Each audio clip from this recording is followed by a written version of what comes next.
अगली खबर उस समझौते की है जो कई दिनों से तनाव में घिरे मिडिल ईस्ट को जल्द ही राहत देने वाला है। खबर उस समझौते पर हो रही चर्चाओं से लेकर फिलहाल वैश्विक तेल बाजार का क्या हाल है, जानिए इस रिपोर्ट में। The Iran deal that we made is going to bring a lot of success to the world because the oil was really clogged up there for a while. He would call me on occasion and say, "Come on, please, let's go with the oil prices." But the oil is coming way down, so I'm very honored by it. I want to thank you for your help.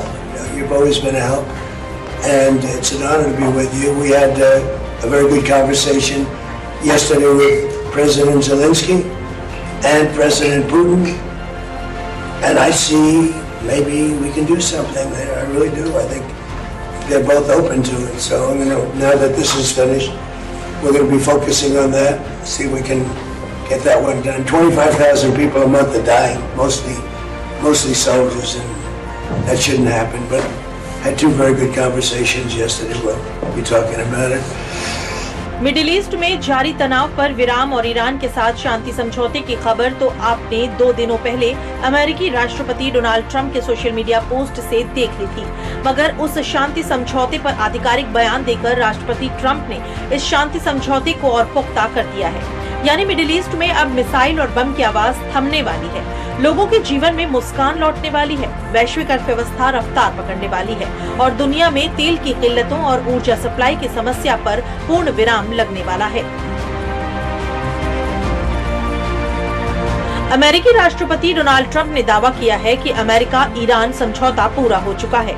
Iran America शांति समझौते पर शुक्रवार को Switzerland के Geneva में औपचारिक हस्ताक्षर होंगे। Trump ने कहा कि अमेरिकी डेलीगेशन की अगुवाई उपराष्ट्रपति जेडी वेंस करेंगे।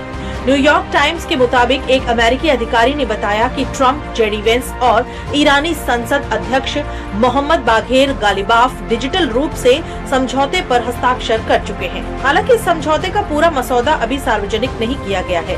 मीडिया रिपोर्ट्स के अनुसार दोनों देशों के बीच 14 पॉइंट वाला एक शुरुआती मसौदा तैयार हुआ है। रिपोर्ट्स के मुताबिक ईरान को आर्थिक सहायता के लिए करीब 28 लाख करोड़ रुपए का पैकेज मिल सकता है।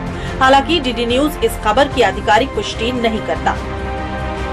मिडिल ईस्ट में जारी जंग में भले ही अमेरिका, ईरान और इजराइल शामिल थे, मगर इस जंग की आंच ने पूरे विश्व को प्रभावित किया। कच्चे तेल के दाम आसमान छू रहे थे, पेट्रोल पंपों पर लंबी कतारें थी और मन में सवाल वही कि क्या ये हालात सामान्य होंगे, युद्ध की आग कब ठंडी होगी। मगर जैसे ही शांति समझौते की घोषणा हुई है, तेल के दामों में गिरावट आई है। अमेरिका ईरान शांति समझौते के बाद अंतर्राष्ट्रीय तेल बाजार में बड़ी हलचल देखने को मिली। अमेरिका ईरान शांति समझौते के बाद कच्चे तेल की कीमतों में भारी गिरावट आई। ब्रेंट क्रूड का भाव करीब 3.9% गिरकर लगभग $84 प्रति बैरल पर पहुंच गया। वहीं अमेरिकी क्रूड ऑयल की कीमत में 4.8% की गिरावट दर्ज की गई है और ये करीब $81 प्रति बैरल पर आ गया है। दुनिया की राजनीति में कुछ समझौते सिर्फ 2 देशों के रिश्ते नहीं बदलते, बल्कि पूरे क्षेत्र की अर्थव्यवस्था, ऊर्जा सुरक्षा और रणनीतिक समीकरणों को नया आकार देते हैं। अगर दशकों की तल्खी के बाद ईरान और अमेरिका के बीच शांति समझौते की राह खुलती है, तो इसका असर केवल वॉशिंगटन और तेहरान तक सीमित नहीं रहेगा। इस शांति समझौते से भारत को क्या हासिल होने वाला है, इसको भी समझ लेते हैं। मिडिल ईस्ट में जंग की वजह से दुनिया भर में तेल और गैस के दामों और सप्लाई पर गंभीर असर पड़ा है, जिससे भारत भी अछूता नहीं रहा है। भारत की तेल और गैस सप्लाई प्रभावित होने के साथ साथ उसके दामों में भारी उछाल देखा गया।